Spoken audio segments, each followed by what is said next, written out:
So I missed out on this when it was live. Otherwise, I most likely would have, watched it live. But I didn't because I didn't know it was going to happen. So we are now here and watching this. I'm actually excited. Druid, the most likely best class in the game, almost. Or it is. We we will see. We will see when it's there, which is could be somewhere this month, right? Crap. I need to get ready for that. Okay. Let's get into it. Hi, I'm Jonathan Rogers, Game Director on Path of Exile 2, and welcome to GGG Live. Today we're going to show you an exclusive reveal for what's coming next for Path of Exile 2. Twitch drops are enabled on today's livestream, so you'll be able to claim your Verdant Wilds dodge roll effect by following the instructions below. I missed it. Now today, it's finally time to show off a new class that we know everyone in the community's been waiting for. Oh, so yes. let's roll the trailer for Path of Exile 2, The Last of the Druids. Yeah. Here we go. Give it to me.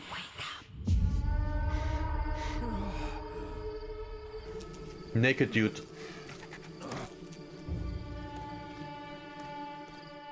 We're gonna be a naked dude. Well, what have we got here then? You lost, fella? Hey, we're talking to you. I asked you a question.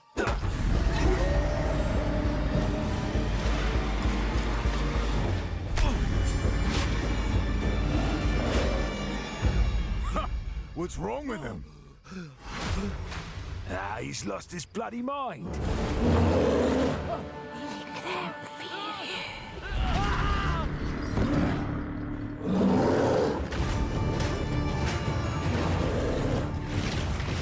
I love it.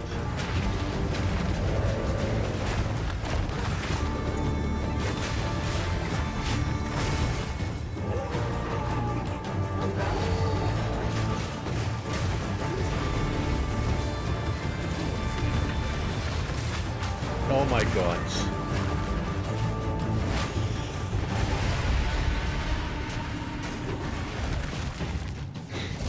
Oh! This form was completely unknown to everyone, unless you were in a studio and signed an NDA. But yet, no one knew about this. We knew about the wolf and the bear, but not this one. Which also would indicate that there's now a new enemy in the game.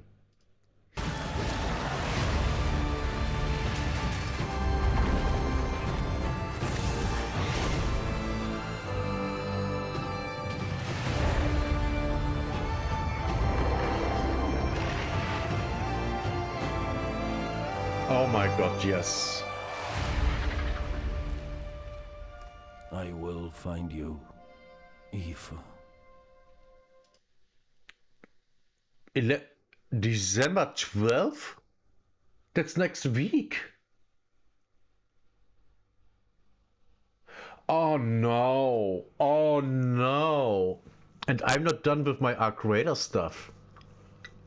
AKA the account reset. That's a thing I want to do actually. So this is really bad. Really bad. But it also means next Friday we're gonna stream later.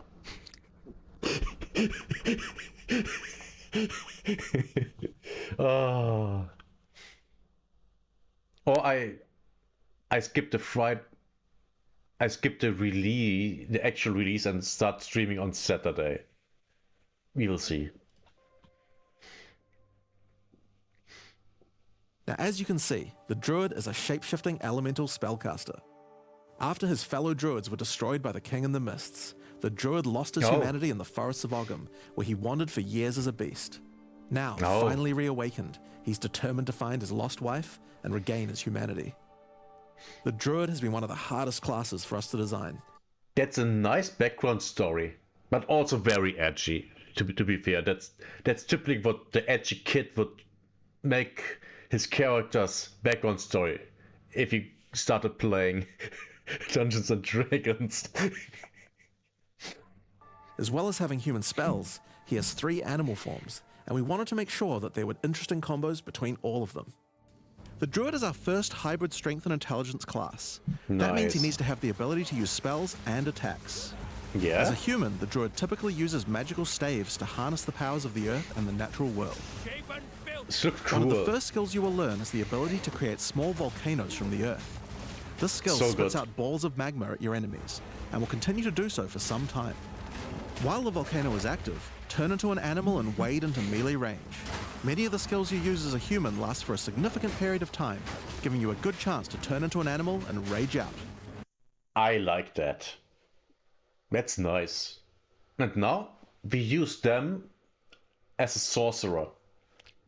A sorceress. But how do you turn into an animal, you may ask? Well, the answer is a new weapon type that Druids use, animal talismans. Nice. When you equip an animal talisman, you can choose which animal form you would like the talisman to represent. Oh. Depending on what you choose, you'll be given that animal's basic attack as a new skill to equip. Oh. For a bear, that's Maul. Oh. To turn into a bear, simply use the skill. Your character will instantly transform into a bear and attack. If you want to change back to a human, just cast a spell. You will instantly swap back and cast it. That's so cool. We wanted to make sure that swapping between forms was seamless and immediate. Changing forms should be something that you do without even thinking about it all the time in battle. Just like with every skill combinations in the game. That's nice. That's really nice. In order to allow for hybrid melee and caster gameplay, most of the skills you use in your human form last for some time and aid your animal skills in some way. The volcano we used earlier will emit more molten balls whenever you hit it with a slam, making it perfect for use with your bear form's furious slam. While in bear form, many of your abilities use rage. There are a lot of ways to generate rage, but the easiest one is simply smash your enemies with Maul. Okay. I don't like that. That's overcomplicating it. I think this is way too complicated. Once you see the runes on your back glowing, it means you have enough rage to do a much more devastating version of your furious slam. Your bear form can also go on a rampage, stomping the ground as you demolish your foes. The more rage you have, the longer the rampage lasts, and doing it over a volcano makes it even better.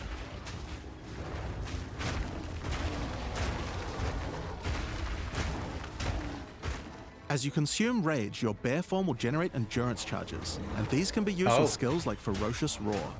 Okay. Ferocious Roar is a war cry that empowers your subsequent attacks to break your opponent's armor. The more endurance charges you have when you use it, the more empowered attacks you will gain. But Ferocious Roar has another special feature too. It's a meta gem that allows you to socket any Warcry gem from another class into it, giving you the ability to use these skills as a bear. Oh, okay. Use the Warrior's Infernal Cry skill to make your enemies explode. That's nice. This is awesome. This is really awesome. I can't wait to play this. Oh my god. This is even better than Warrior was. And I enjoyed Warrior mostly.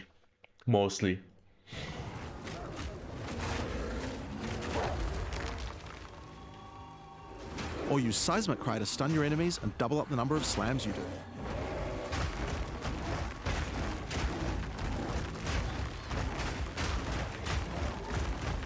You can even use it with Ancestral Call, a skill that turns you into the fire god Kaun. Ever wondered what the Karui god of war would look like if he was a bear? Well, wait no longer. This is awesome.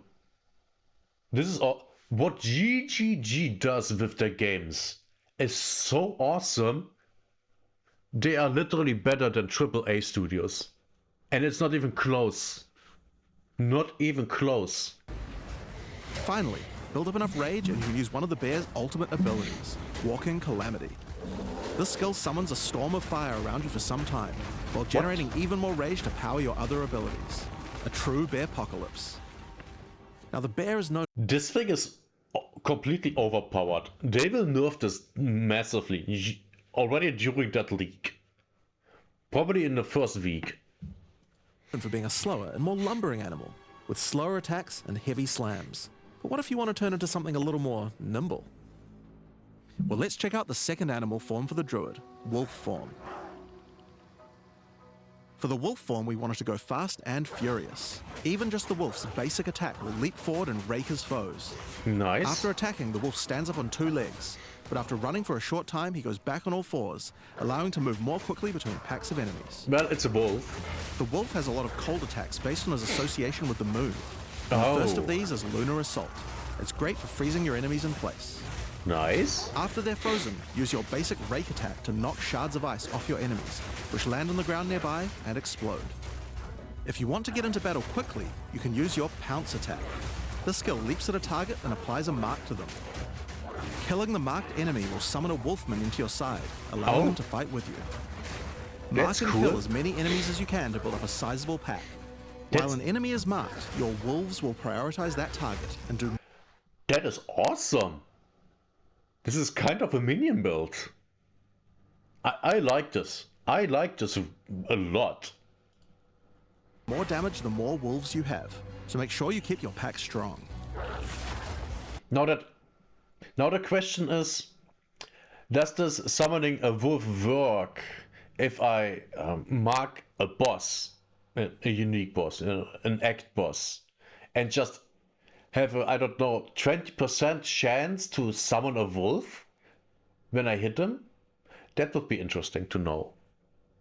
I hope that is the case, because that would literally make a minion build possible here. Otherwise it's, yeah, whatever. Now, one problem you might run into is your wolf pack dying in boss fights. You often don't I just talked about this. Now here we get the explanation how it works. have any enemies that you can mark and kill in order to regenerate your pack. To deal with this problem, you can use Cross Slash. Cross Slash jumps backwards and does a vicious double slash. Any marks on your target explode and triggers their abilities. This allows you to pounce to mark an enemy and then summon a wolf even without killing it. Cross Solve the problem. We solved the problem. This is great. Slash also has another feature though. Remember those ice fragments from before? Well, Cross Slash will propel any ice shards on the ground towards its central target. First, freeze your enemies with Lunar Assault. Then rake them to create as many ice fragments as you can. Then follow up with Cross Slash to generate a field of icy explosions to obliterate your enemies. If they're still alive after that, your pack of wolves can finish them off.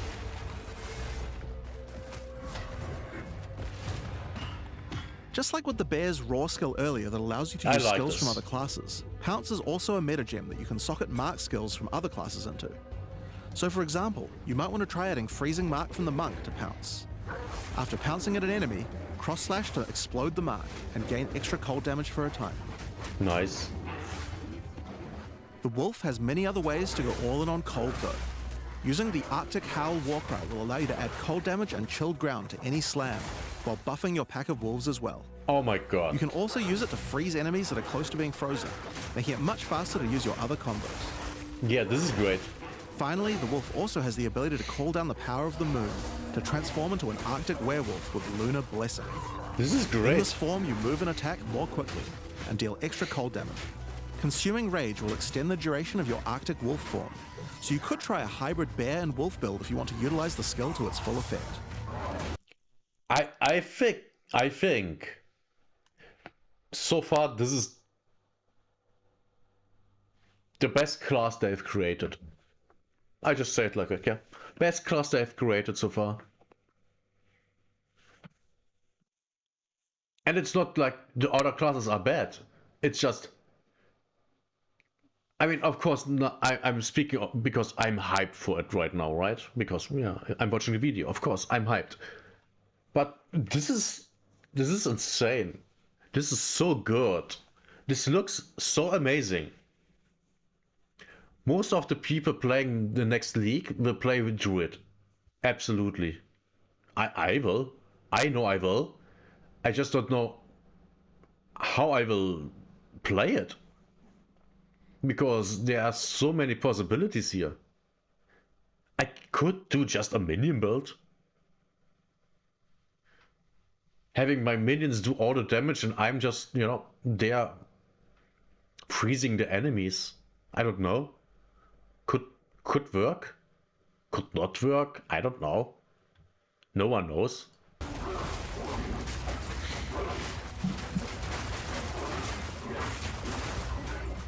Alright, let's talk about the third form available to the Druid, and I think it's a cool one. The Wyvern. The Wyvern has a number of long-range breath abilities, but that doesn't mean you can't get into melee range when you want to. Look at that thing. It looks amazing. The basic attack of the Wyvern is Rend. Jump forward into combat and slash your enemies with your lethal talons. If they're close to being stunned, you can blow them off balance with a blast from your wings, causing an explosion of damage. Oh. After the battle, though, it's time to feed. Devour the Interesting. corpses of monsters to create power charges. Oh. And this is when the Wyvern's abilities really come online. When using Rend, you can consume a power charge to charge up your wings with lightning. Not only does this do a bunch of damage, but it allows you to turn this melee skill into a much larger So basically, Wyvern is lightning, Wolf is cold, and the bear is fire. Okay, I get it. Yeah, makes actual sense. Partly, yeah. Yeah. AoE attack. Once your wings are charged, your Wing Blast will also do lightning explosions for even more damage. Oh, If your enemies are close to death, no need to wait for them to actually die. When you see this blue marker, just devour them alive. Fresh meat is much Oh. tastier after all. nice. Alright, so those are some melee options, but how about range? Well, you wouldn't be much of a dragon if you couldn't breathe fire after all. Rolling Magma is the first of the Wyvern's breath attacks. Spit balls of fire that bounce along the ground. These balls will trigger volcanoes as well, so it's a Oh good my- idea to cast one as a human right before you start spitting. This is good. I like this. But that's not all you can spit. You have something a little nastier in that gullet of yours. Oh, Spitting a barrage of oil at your enemies will cover them in a viscous sludge that makes them easier to ignite. oh my god, this is good. If you have power charges though, plant your wings in the ground and vomit a barrage of lightning-infused projectiles. The more power charges you have, the longer you can do this for. But make sure you keep your foes at range. You're vulnerable to melee attacks while channeling this skill. Wait. That thing did damage. But make sure you keep your Oh, because it's loaded with lightning. Okay. foes at range. You're vulnerable to melee attacks while channeling this skill. In order to help with that, let's take a quick diversion back to some of your human abilities. As a Druid of Scoth, you have the ability to harness the power of nature to create entangling vines to slow down your enemies. Another of nature's punishment But do they also damage? I would guess they do poison damage, chaos damage. Because there are abilities. Is it in Path of Exile 2? Or is it in 1? I think I haven't seen this in PoE 2 so far. And the one in PoE 1, when I remember correctly, do chaos damage. But I'm not 100% sure. is the thunderstorm. Creating one of these will create periodic strikes of lightning from the sky, and will also make your enemies wet. Why is that useful? Well, of course, things that are wet are easier to shock. But Use it yes, with lightning damage from your Wyvern form to enhance your damage. Making things wet also makes them easier to freeze, so it works nicely with your wolf form as well. And you know what else likes water? Plants. Water your plants to give them various extra abilities. Use Lightning Storm with Entangle to make them last longer, and attach more vines to each enemy, slowing them further. Summon Thrashing Vines to is slam at your insane. enemies for a time. Any that are created in water will be larger and deal more damage.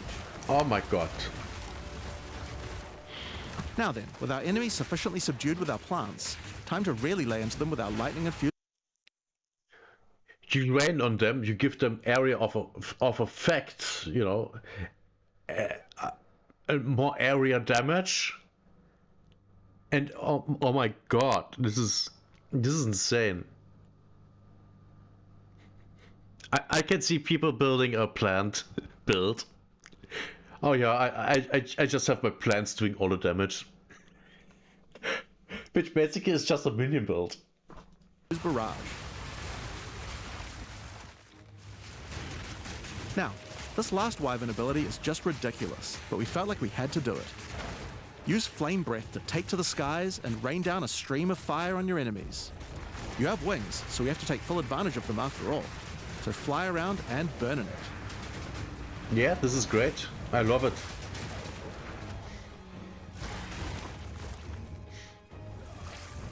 Now there are a few other skills we didn't cover, but there's one in particular that I think will open up a lot of builds. Spell totems. Spell totems are meta gems that let you create a totem that will automatically cast any spell in the game for a time. In order to create one, you will need to spend 3 endurance or 3 power charges. You could use them to throw fireballs. Okay, I don't like that. I don't like that. That's again overcomplicating things. That's too complicated. Just don't. Just make it cost mana. Or spirit. Comets, or shower the area in lightning. Really, the options are kind of endless. Your bear form can easily generate endurance charges by consuming rage, and your wyvern form can easily create power charges by eating corpses. So it's pretty easy for the druid to get the charges needed, but they're also available from quite a few other places as well. I'm sure we'll be seeing a lot of different spellcaster classes thinking about how best to take advantage of these. Now, of course, along with a new class comes a bunch of new support gems. We've added over 30 new supports throughout the game. I'll show you a few of the cooler ones here. Oh my god. Fan the Flames can be added to any wind skill to spread fire from one ignited enemy to the other enemies behind them. It's great for the Wyvern's Wing Blast. But you can also use it on many other classes with wind skills, like the Twisters on the Huntress, or the Monk's Staggering Palm Projectiles. Nice. Accelerated growth causes extra explosive plants to erupt from the ground whenever you grow plants with rain. Oh, interesting. And Advancing Storm changes storm skills like your Thunderstorm or Tornado to move across the battlefield. It's great for watering plants en masse, or to turn tornadoes into a real disaster by sucking up multiple ground effects as they travel along. Yeah, that's great. And the Sorceress might like to use it with Firestorm as well. Jesus Christ. Echoing Cry causes your Warcry skills to echo. They will repeat a couple more times with a delay after you use them, giving you more empowered attacks. Use it for the Druid's animal form Warcries, or on the Warrior for a nice power boost. Grounding Shocks causes monsters you shock to turn into living Tesla coils, arcing lightning nice. to nearby enemies. Nice. You could use it with your empowered wings for an extra damage boost, but it's also great with any other shocking skill. Try it out with Lightning Spear. It obviously needed more AoE clear. There's a whole pile more, but we'll leave those for you to discover. This is great. Now with a new class comes new Ascendancy classes. The Druid will have 2 options for now, with a third being released later. The first class is the Shaman.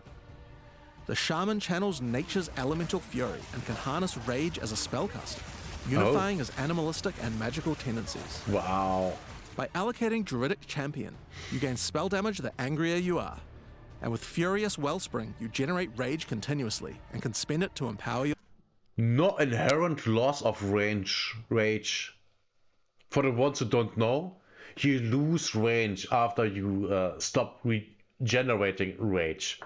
After 4 seconds, it starts to go down. So that doesn't happen. Great. But it can still run out because it has a timer, when I remember correctly. This is great. At +7 to maximum rage. Oh my god. Your spells. With the knowledge of the Asmerian Magi, the Shaman can harness untapped power from runes and idols. After allocating Wisdom of the Magi, you will notice that all runes and idols have extra mods only available to the Shaman. Oh no. These new mods unlock countless new possibilities for enhancing your build. You can also allocate Bringer of the Apocalypse, allowing you to become a walking natural disaster. After dealing enough elemental damage, storms of all elements rain around you, destroying all who would face nature's fury. Why would you not play that? Why would you not use that thing? I tell you, over 50% of the player base will play Druid this league, the next league. I can tell you, just by looking at that. Other abilities for the Shaman, but I'll just show a few from each class for now. The other Druid ascendancy is the Oracle. The Oracle perfected the power of foresight and utilizes this in combat to gain massive advantage. Okay. When taking Fateful Vision, you will see visions of your future self using specific skills. If you decide to follow this path by using the skill yourself, it will do significantly more damage. You can also allocate Bringer of the Apocalypse, allowing you to become a walking natural disaster. After dealing enough elemental damage, storms of all elements rain around you, destroying all who would face nature's fury. There are... What? Yeah, I don't like that. And with converging paths, at a critical moment in battle when a monster is vulnerable to freeze, stun, or electrocution, the Oracle can use Moment of Vulnerability to see a vision of the enemy's future, and then merge it with the current timeline, allowing him to deal damage to both. Oh. And Yeah. one of my favorites, when you first I don't like that.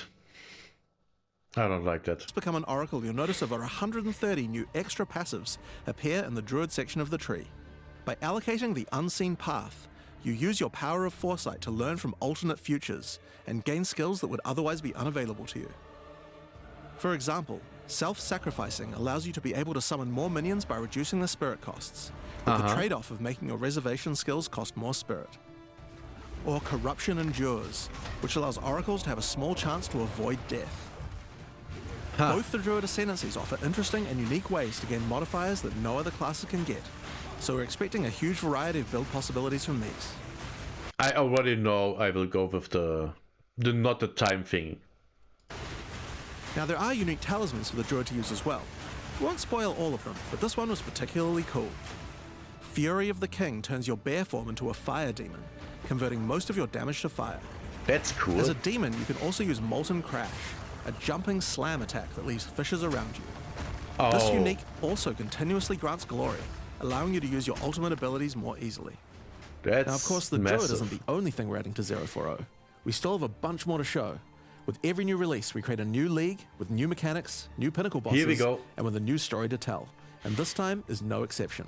So let's roll the trailer for the fate of the Vaal. The palace of Queen Atziri. Oh, she's hot. But in the dark, machines still churn.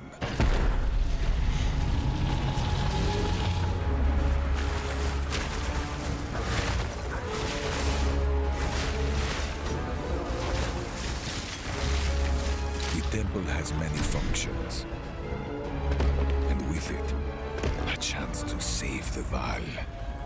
A gateway through time.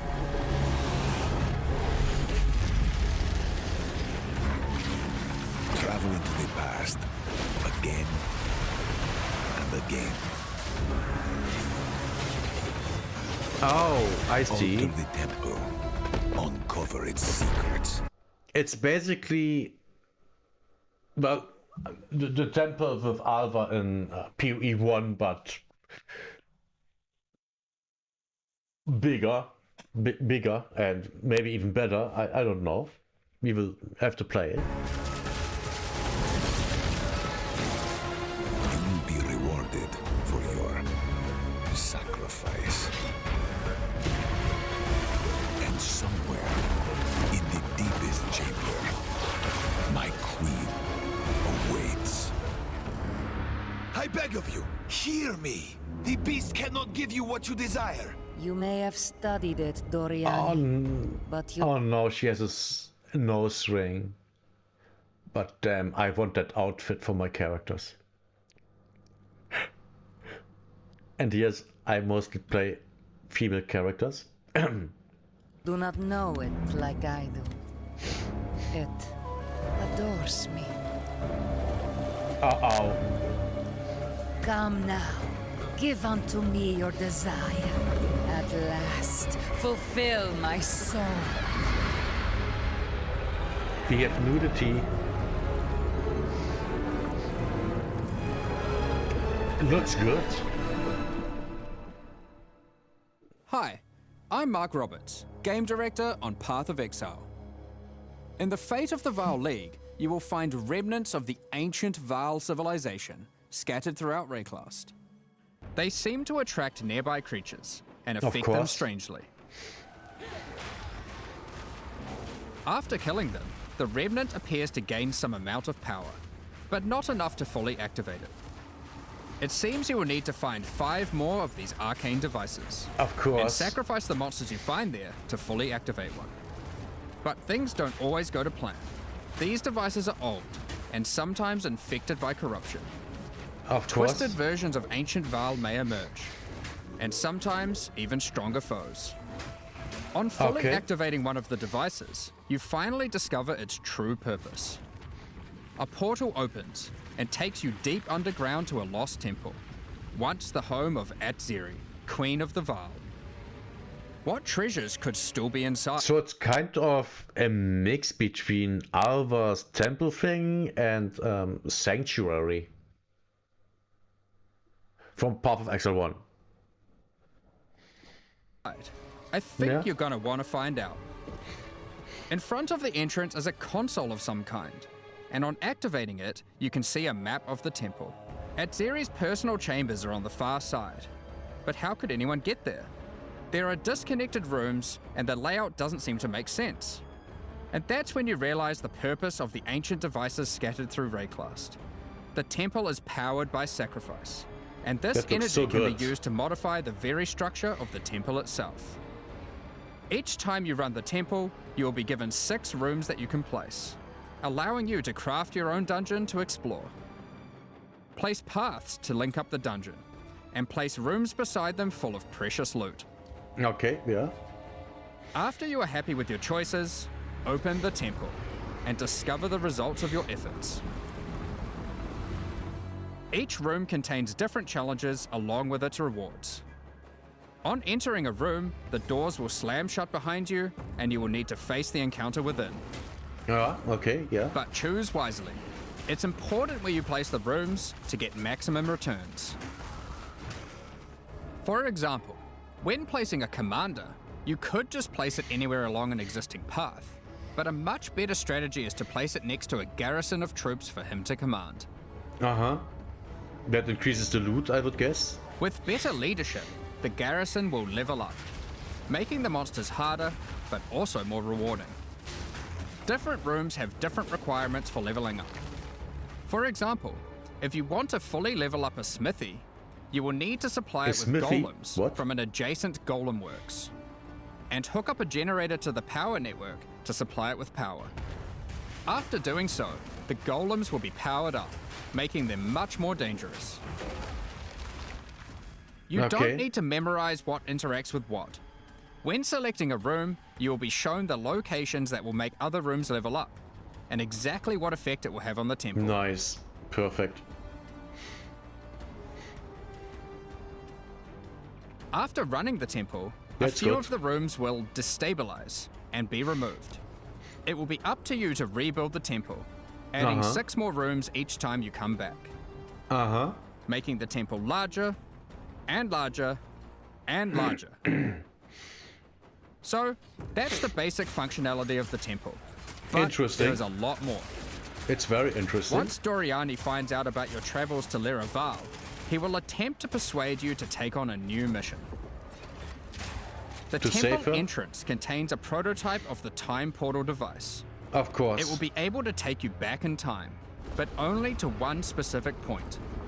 Right before Atziri triggered the cataclysm that destroyed the Vaal. He requests that you go back and attempt to stop Atziri to prevent the Vaal from ever being destroyed. Wow. Yeah. I don't know if I like that. I hate all this time travel stuff. Atziri is on the far side of the temple, so you will need to expand the temple significantly to get to her. And even worse, her chambers can only be unlocked by a room that isn't currently accessible to you. In order to deal with that, you are going to need to visit the architect of the temple. To get to him, you will need to place path rooms. But while doing so, you will probably want to exploit some of the Vaal technology only available in the past. Once you can travel into the past, a whole new set of rooms are available to you, and they have some pretty insane rewards. At level 1, the corruption chamber can be used to corrupt a single item. Good. Yeah. Sure. But placing it next to a thaumaturge to run the place, and a sacrificial chamber to provide soul energy, you'll be able to level it up. And it's worth it. Because once you get the room to level 3, there are some very nice rewards to be had. In a level 3 corruption chamber, you will find this mysterious device. It has... What game is this? Path of Exile 2. It's currently in early access? Yeah, early access. It came out last December.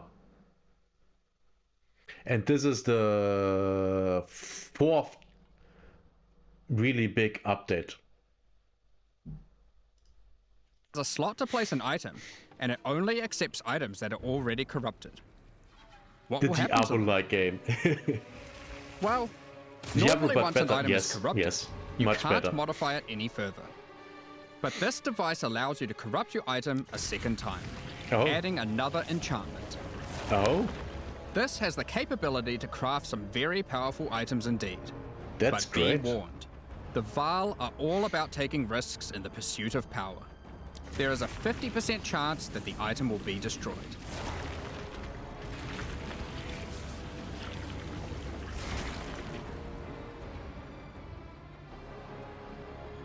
Each room has its own interesting mechanics and rewards when it levels up. Many of them contain bosses to fight, special drops, and in many cases, new crafting opportunities. It has a mon class? Yes, it has. It has. And now they are adding Druid, which is awesome. For example, a level 3 alchemy lab has a nasty Vaal construct to fight. But if you can defeat it, you can find new corrupted soul cores. Like Guatalitzi's Thesis, which on boots allows you to sacrifice your life to run faster. Oh, Or Sita Qualottl's Thesis, which on gloves will revive one of your minions whenever an offering expires. oh, Get a sacrificial chamber to level 3, and you will need to face a highborn priest of sacrifice. Defeat him to be able to further corrupt a Vaal unique, modifying it in unpredictable ways. wow. I love One this. of the mods of this unique will be removed and replaced with another random mod. Oh my god. For example, this Soul Mantle. It gives you an additional totem, but lowers your totem's life and curses you when they die. By using the machine, this could result in a terrible item if you remove the good mod, but also some amazing items if you replace the downside. Hello, Zekun. The min-maxing possibilities are real. Yes, always have been with Path of Exile 1 and 2. What's this game? Diablo? No, better. Path of Exile 2. I really like this game. I've spent so far, I think, 600 euros on this game. Oh god. Now, one extra thing to mention about these Vaal crafting machines. You don't have to take the items you want to craft into the temple. Oh, If you don't have the item you want to craft with you at the time, then clicking this button will allow you to create a currency item instead, allowing you to do the craft later or trade it if you want. okay, yeah. That's Now, there nice. are all sorts of interesting rooms you can find in the temple, but the last one I want to show you today is the Flesh Surgeon. A Vaal Flesh Surgeon can be leveled up by placing him next to a high-level synth flesh lab. Why are the reviews negative? I don't know. I will have to look at that. But be careful. The Flesh Surgeon has some rather unpleasant experiments in his personal lab. Oh, that thing. Ew. Afterwards, you might notice the surgery table just sitting there. The Vaal are great at crafting items. Why not do some crafting on yourself? After laying down, you'll be asked which limb you'd like to replace. Oh my god. Left arm, perhaps your right leg. Each limb can get a different set of random bonuses, so choose wisely. That's After insane. getting up from the table, try out your new limb. It seems to work fine, and even perform better than your normal one. Now, there is just one thing with replacing body parts. This is massive. If you die and are resurrected, your body will return to its natural state. Oh, You might need to return I don't like that. I don't like that. I like the lightning in this game. Oh, it's awesome. Dark but seeable. Oh, you mean yes? That's two. That's two. to the Vaal Surgeons if you want another robot arm, and maybe get a better one next time. Some rooms, like the Commander, can give you a new type of reward. medallions that can be used to manipulate the temple in other ways. Nice. Using a Quippalatal's medallion will allow you to artificially boost a room, even if it doesn't meet the normal requirements to level up. And a Huatalotli's medallion will stop rooms from destabilizing when you complete a temple, allowing you to guarantee getting a reward a second time. Oh. Great if you want to stock up on double corrupts. Now, The Druid is Aztec? No, it's not. They're two different things. There's a Thai in the game, but no Turkish. Very strange. It's just a game. with all that aside, time to face the Architect, and you will be in for a fight. Are we? Oh. Once defeated, you will find another console that can be Of used to course. modify the temple. Of course. But this one is special. It allows you to place new types As long as it's not special as the people on Blue Sky, I'm happy. of rooms with specific rewards. There are rooms with specific uniques, special runes, and currency. But also a Nice. few other Nice. more niche crafting experiments. Oh. Like this one, that can extract the soccer balls back out of an item at the Oh. cost of destroying it. What? Now, Oh, something really okay. important is every league we release a significant amount of content for the in-game. In order to make sure that the Fate of the Veil works well for late-game players, we've added many mechanics to make sure that you can scale the difficulty and rewards to match. Uh-huh. Getting some rooms to level 3 adds extra mods to the entire dungeon, and these Oh. stack with each other. So Oh. in endgame, when you can get some really big temples, you can generate a challenge that can even match the strongest of characters. That's nice. We also start to introduce ways to store up energy for the temple, allowing you to save up many runs so you can do them later at your leisure, and not Oh. interrupt your mapping too often. Oh. I Now like in this. each league, it's important that we have a new pinnacle boss to test your character's might. Of course. In the Fate of the Veil, you will get to face Adzeri while she was at the peak of her power. Oh. One of the rewards you will gain by defeating the Architect is the ability to place the Royal Access Chamber. Once connected to your temple, you can visit it to finally reach the Queen of the Veil herself. Okay. Yeah. This fight takes place at a critical moment in history, right as Adzeri communes with the beast's power and takes her She has 4 tits. She has 4 tits. Full on display. But we can't have cosmetics on our female characters that show a lot of tits. Okay. true corrupted form. Now, we are not going to show you the whole fight, but we will tempt you with one of the rewards. This is Adzeri's rule. This staff gives additional levels to all of your corrupted gems and lets Oh. you trade life for extra damage. Wow. But in addition to that, while using the staff, mirrors of refraction will constantly appear on the battlefield. Any projectile you fire at these will split into a nova, and they can Oh. chain from one to the other. Oh. So, that's the Fate of the Veil League. But we are also bringing the previous league, Rise of the Abyssal, into the core game, Oh, along with a few nice. changes. Now, for those of you who haven't seen what happens when a league is over, it's important to understand that you will not be seeing abysses in every area anymore. Which is fine. Rise of the Abyssal is now one of the league mechanics that can show up randomly in endgame.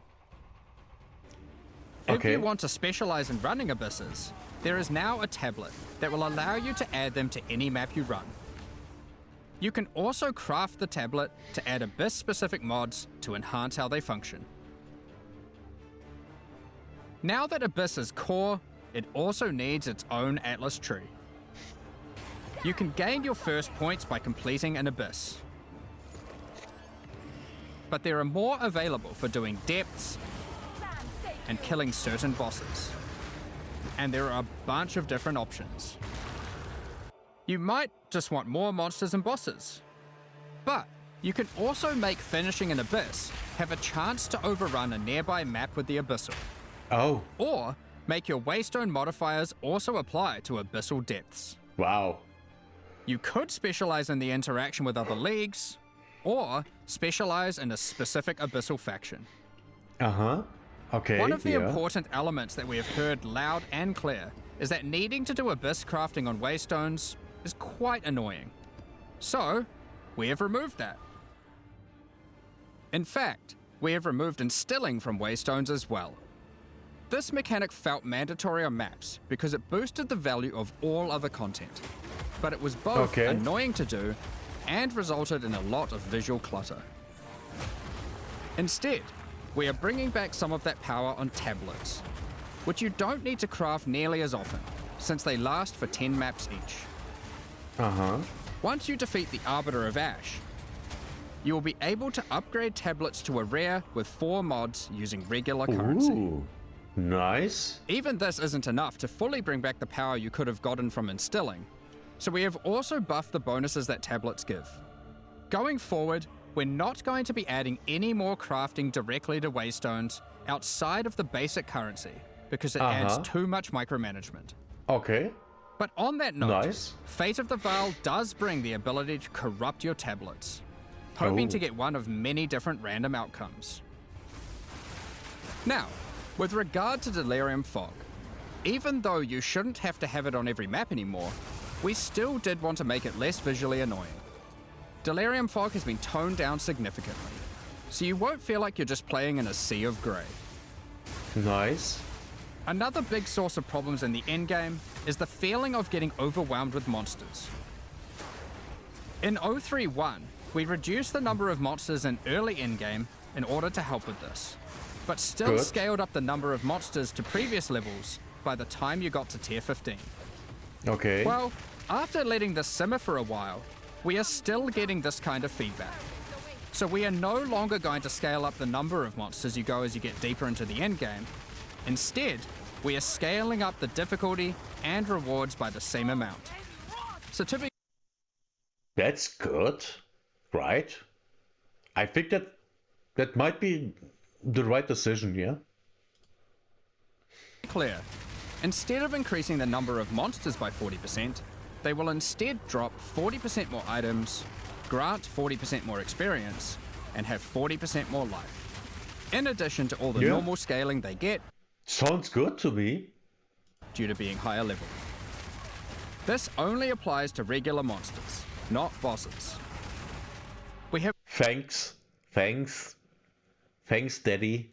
also reduced the speed modifiers that monsters can get sometimes, which also helps a lot with this. Now, we did have a large amount of content for endgame planned for 040, but unfortunately we just didn't get time to finish it. The scope was a bit We got the druid. It's fine.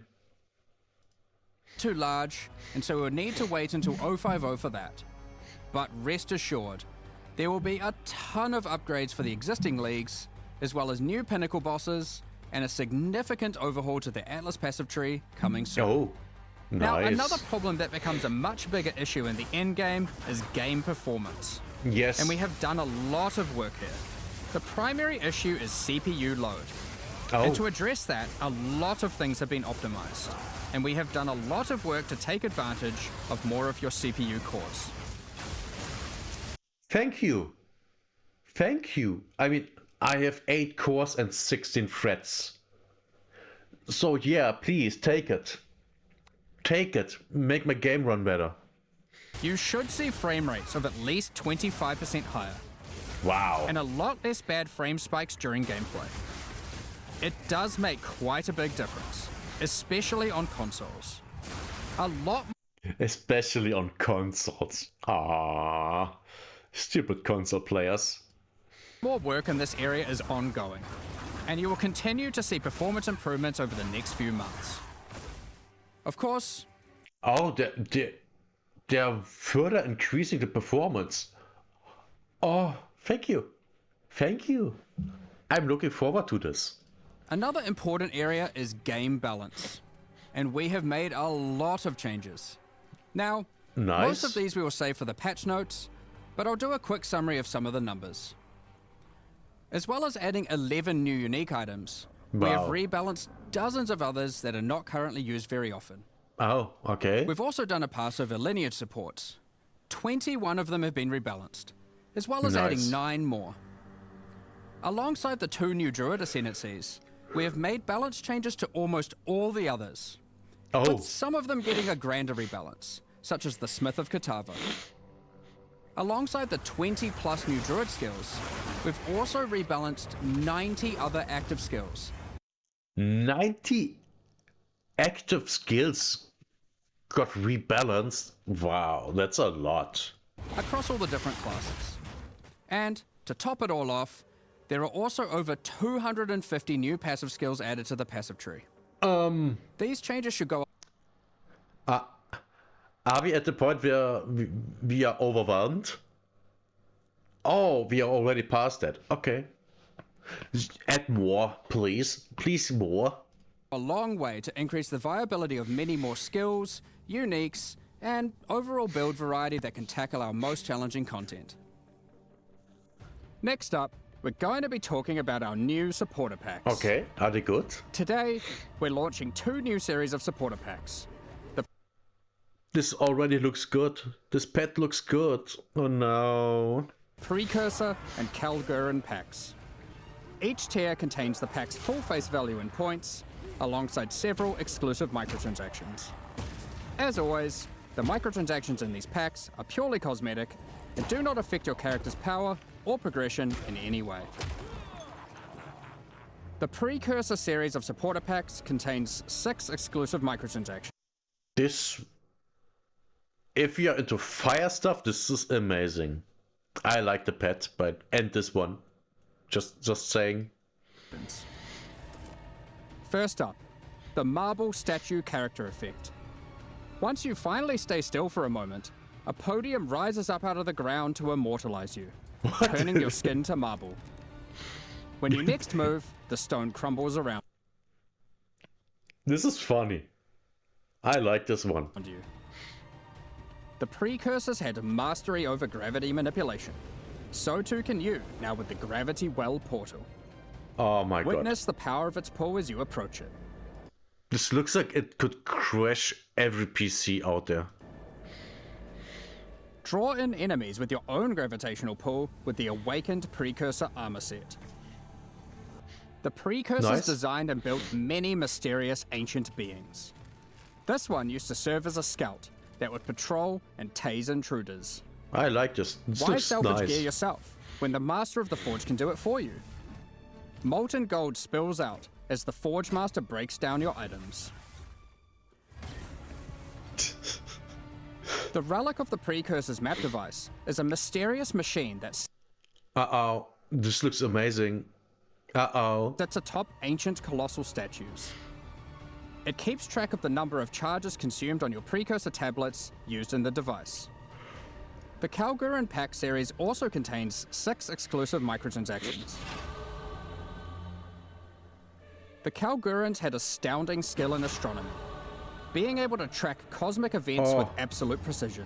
It looked so cool. Harnessing that skill, with the Astronomer's level up effect equipped, you too can now see exactly how long it took you to level up as it outputs the time in chat. Oh. The time taken to reach your I can see a lot of streamers using that one. Especially if you do speed runs. last 3 levels is also displayed on the item, so you can link it when you have a time you're proud of. Crush unique enemies by unleashing the wrath of the lost Kalgurin fleet, led formerly by Captain Heartland himself. Yeah, this is fine. A Kalgurin seafarer needs armor fit for the treacherous seas of Rayclast. Oh boy. This set has you covered with the classic tricorn and, of course, a peg Yeah, leg. it's not my kind of thing. The Lost Treasure weapon skins top off your appearance of a true raider of the seas. These gilded weapons can be applied to wands, 2-hand maces, and shields. I mean, to be fair, this isn't ugly. Oh. I pause where we have tits. After a long day of plundering loot, retreat to the Kraken's Cove hideout, a home of some of the most deadly, ocean-dwelling creatures in Rayclast. Many ships have met their demise here. Yeah, the hideout is cool. What better to accompany you in Kraken's Cove than a kraken itself? Replace your stash with a dormant kraken, waiting for its prey. As you approach, it will awaken and terrify both you and any guests in your hideout. Sure. Alongside this, an extra stash skin item will be granted to you.